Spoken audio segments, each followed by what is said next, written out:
Alhamdulillah ya bisa berjumpa kembali dengan Teh Iim di sini. Mudah-mudahan semuanya dalam keadaan baik. Sedang diberikan kesehatan oleh Allah, sehat lahir kita, sehat batiniah kita. Amin ya Allah ya Rabbal alamin. Mudah-mudahan ya di dalam segala situasi kondisi apapun Allah selalu menyertai kita dengan penuh rahmatnya Allah, magfirahnya Allah dan juga inayahnya Allah. Amin ya Allah ya Rabbal alamin. Baik, mungkin para jamaah al-asrad rahimakumullah untuk saat ini admin Teteh sudah menyodorkan beberapa pertanyaan yang masuk ke Teteh. Maka insya Allah Teteh untuk saat ini kita kajian menjawab beberapa pertanyaan yang sudah masuk. Baik, bismillahirrahmanirrahim. Alhamdulillahirabbil alamin wassalatu wassalamu ala asrofil anbiya'i wal mursalin wa ala alihi wa sahbihi ajma'in. Amma ba'd. Yang pertama ini ada pertanyaan dari Kakak Arul. Katanya, Assalamualaikum. Waalaikumsalam. Kakak Arul mau tanya, umpama punya uang haram katanya ya, hasil nyuri sebesar 1 juta.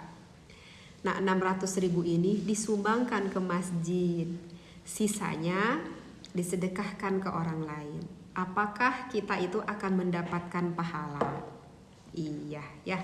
Jadi kakak Arul ini bersedekah, tetapi bersedekahnya itu menggunakan uang haram. Jelas banget ya, kata kakak Arul ini dari hasil nyuri misalkan, atau hasil dari judol. Seperti itu ya kakak, bahwa harta yang dihasilkan dari jalan yang haram itu akan menjadikan sebab datangnya azab Allah ya, na'udzubillahi min dzalik. Kemudian Teteh, bagaimana apabila si harta tersebut itu termakan oleh kita? Kalau harta tersebut itu termakan oleh kita, ya ini yang menjadikan nantinya sebab bagi pelakunya nanti menjadi ahli neraka ya, na'udzubillah, summa na'udzubillahi min dzalik. Karena kata Rasulullah, kullu lahmin nabata min harami fannaru aulabah. Jadi kalau setiap daging yang tumbuh dari perkara yang haram, maka neraka itu lebih layak baginya. Na'udzubillah. Nah, ini yang bisa menjadikan salah satu referensi dasar. Jadi setiap sesuatu harta yang dihasilkan dari perkara yang haram, ini langsung kata Rasulullah, mungkin bagi kita itu neraka itu lebih layak bagi kita. Dan orang kalau mencuri itu sudah pada tahu hukumnya kalau itu adalah haram ya, termasuk judi itu kebanyakan orang udah pada ngerti itu hukumnya haram. Meskipun begitu, Teteh pernah baca pada suatu artikel, ya Allah, sekarang itu judi di online ya, di handphone, ya Allah, itu sekarang sudah semakin tidak terbendung. Ini benar-benar pemerintah itu harus benar-benar udah semakin tidak terbendung sekarang itu judi online, ya Allah ya, na'udzubillah summa na'udzubillah min dzalik. Dan yang lebih ngeri lagi sebetulnya dari harta yang haram, salah satunya itu adalah ribawi, harta yang berbentuk atau yang berbau ribawi, seperti itu ya. Kalau untuk nyuri lah agak-agak takut, agak-agak ngeri gitu ya, atau korupsi itu adalah orang-orang yang tertentu misalkan. Tetapi sekarang kalau untuk unsur ribawi, Masya Allah tabarakallah, sepertinya hampir setiap rumah, kalau yang jangankan yang tidak terlalu paham akan ilmu agama, karena tak sedikit gitu ya, dulu suami Teteh juga pernah, dulu banget ketika awal nikah itu pernah berjualan di pasar, makanya tahu gitu. Teteh sekali-kali juga suka main ke pasar, makanya tahu gitu. Banyak sekali pelaku di pasar itu yang meminjam untuk alasan modal usahanya, tetapi meminjamnya itu ada unsur ribawinya. Dan ternyata ketika dilihat itu adalah yang bisa dikatakan orang-orang yang agak cukup paham akan ilmu agama. Tetapi hal itu menjadikan karena suatu keadaan mungkin menjadikan orang tersebut itu tidak sabar menanggung hal itu, sehingga ya begitulah gitu, ilmu yang ia punya itu seperti kayak tidak berkah aja. Mudah-mudahan kita dijaga dan diraksa oleh Allah.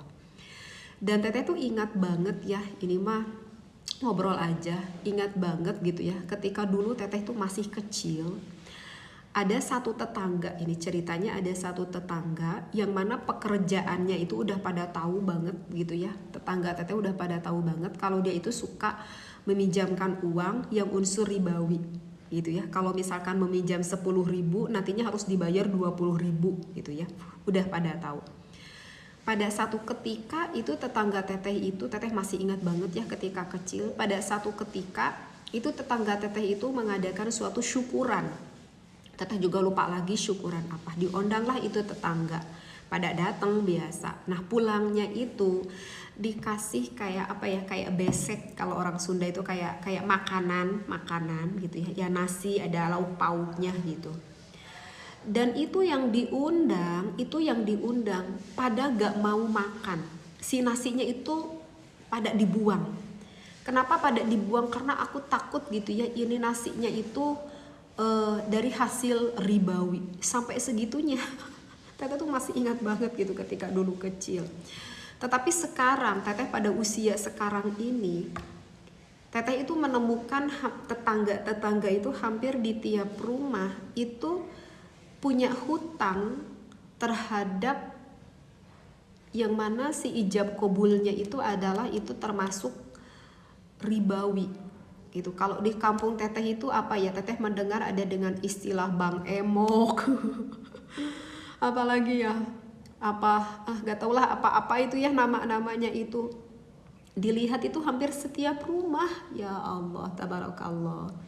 Sebetulnya sih ini adalah menjadi menjadi PR gitu ya, PR kita bersama gitu. Karena ya bisa aja nanti kampung kita itu tidak berkah seperti itu. Karena untuk urusan riba itu udah termasuk dosa besar. Bukan dosa kecil, tapi dosa besar. Ya, karena sebagian keterangan, yang pertama dosa besar itu adalah musyrik kufur, yang keduanya itu adalah membunuh, yang ketiganya ribawi, yang keempatnya zina. Ada yang mengatakan ketiganya zina, yang keempatnya ribawi. Jadi kalau berbicara soal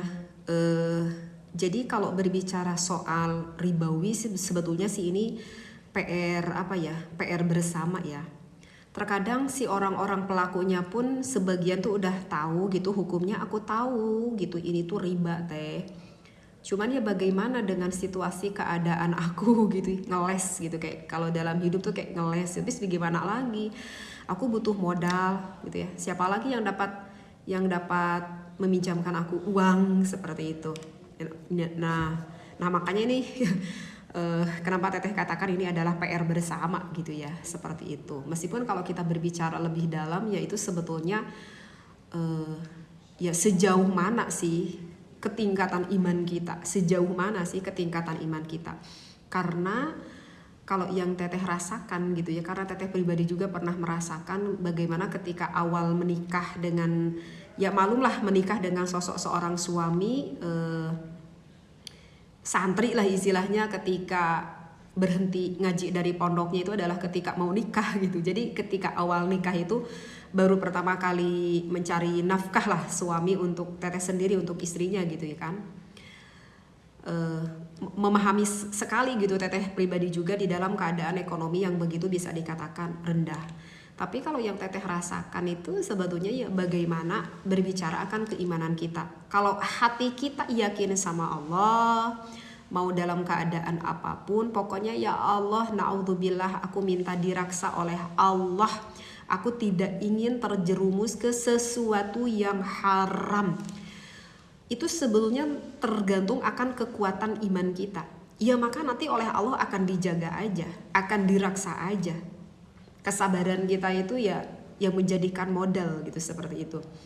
Ya, kata suami ketika di pasar, mau gak mengkredit, bisa mengkredit kasur nih gitu, atau mengkredit televisi nih karena di rumah gak ada hiburan sama sekali, bayarnya tuh masih inget gitu, 1 hari 10.000 gitu ya, kemungkinan kan bisa sama kita dibayar gitu ya 1 hari 10.000. Dan Teteh lebih memilih gak mau mengkredit gak mau seperti itu, karena itu jadi beban kan, jadi hutang, dan kita belum tahu usaha kita tuh seperti gimana. Ya udah, lebih baik kita sabar aja menunggu. Kalau udah punya uang ya kita tinggal beli kontan biar hidup kita tuh lebih tenang. Jadi ya itu sebetulnya kembali lagi sih kepada keimanan kita gitu.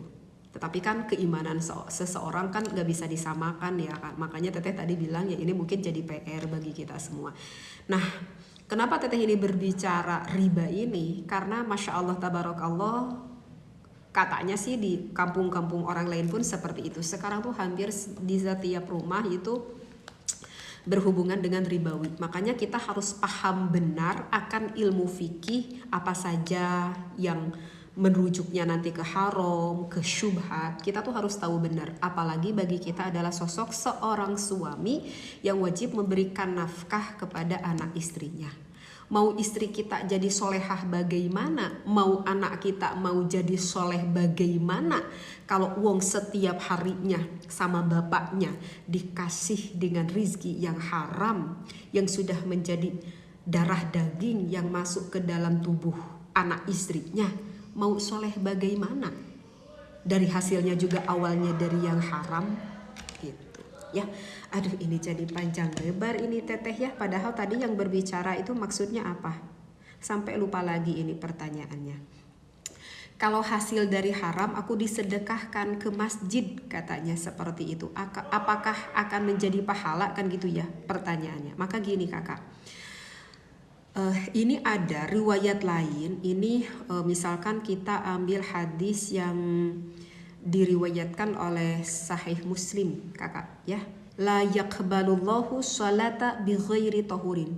Jadi Allah itu tidak akan menerima sholat kita kalau sholat kita itu kalau misalkan tidak berada di dalam keadaan suci. Wala shadaqatan min ghululin, dan Allah itu tidak akan menerima sedekah seseorang dari hasil menipu. Jadi begitu ini kakak, siapa tadi kakek yang bertanya. Jadi Allah itu tidak akan menerima sedekah seseorang dari hasil menipu. Menipu itu kan berarti salah satu dari rizki haram. Sebetulnya masih banyak hadis-hadis yang lain. Intinya kakak yang bertanya, kalau kita bersedekah kita tahu itu ada dari hasil rizki yang haram, itu gak akan diterima oleh Allah. Karena ya haram awalnya juga. Bukan berarti ini haram jadi kita sedekahkan menjadi hal yang baik. Enggak, kalau haram ya haram aja. Jadi kalau gitu kita dapat pahala? Enggak, justru kita berdosa. Karena dari hasil rezeki yang haram itu gitu kakak. Kemudian kakak yang bertanya ini, aduh Teteh bagaimana dong? Ini hartanya dari hasil haram ini sudah aku sedekahkan gitu ya. Dari hasil mencuri kan tadi yang bertanya kakak, dari hasil mencuri kan. Ini dari hasil mencuri aku misalkan sudah disedekahkan gitu kakak. Jadi harusnya bagaimana? Bukan disedekahkan. Kalau kakak itu ingin diampuni oleh Allah, ya kembalikan. Itu harta yang hasil kakak curi itu kembalikan. Terhadap orang yang berhaknya, orang yang haknya. Kakak tuh udah mencuri dari siapa? Dari si A, ya udah. Itu uangnya kembalikan kepada si A. Itu si A tuh lagi membutuhkan banget uang karena itu uang miliknya. Kembalikan. Kakak minta maaf. Kakak meminta ridhonya agar tidak menjadi berat hisaban nanti di akhirat. Harusnya gitu, bukan disedekahkan, tapi diberikanlah kepada orang yang memang haknya memiliki harta tersebut. Ya, jadi begitu kakak. Jadi nggak bisa kalau hasil dari rezeki haram itu nggak bisa menjadi amal ibadah, nggak bisa.